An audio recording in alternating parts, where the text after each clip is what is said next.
Hi guys! Dahil sobrang excited na ako na bilhin yung action ni Angela, ayan. First time kong mag-recharge, yawa! So, ito, magre-recharge na ako. Kasi nga, 'di ba, worth 250 yun para ma-claim mo. So, ayan, nag-load talaga ako. Hindi na ako makapaghintay. Dahil sa'yo to, Angela. So, ayun, success na.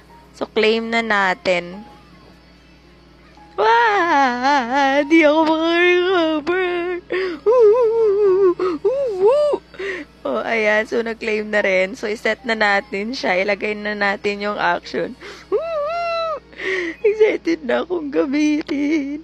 Main ko siya. Kaya, bibilhin ko talaga. So, ayan na. Tapos, nag-claim na ako. Nag-draw ako dito, pero sama ng loob yung nakuha ko. Sana pala hindi na lang yawa. So, ayun. Sa iba naman tayo mag-draw. Ayan, nag-claim na ako.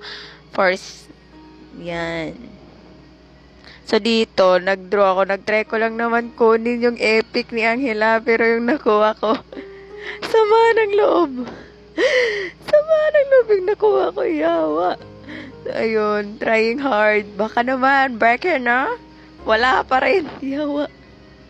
So, dito, sobrang sama na talaga ng loob yung nakuha ko. Pero, okay lang naman.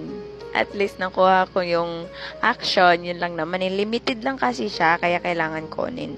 So, dito, nag-purchase na rin ako ng Starlight. Kukunin natin yung bulag na Parsa. Ayan na.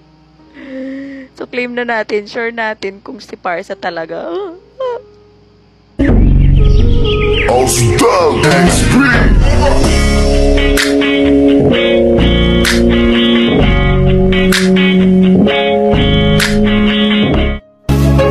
Why do we fall in love so easy? Even when it's not right.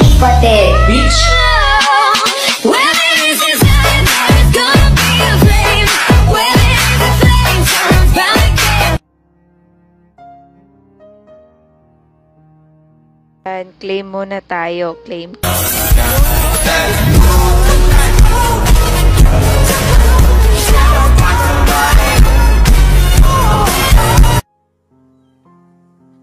So, ayan, gusto ko na siyang itry. Siyempre, excited ako. Woo! Ayan, sige, pasama tayo kay Kuya Zilong. Ayan.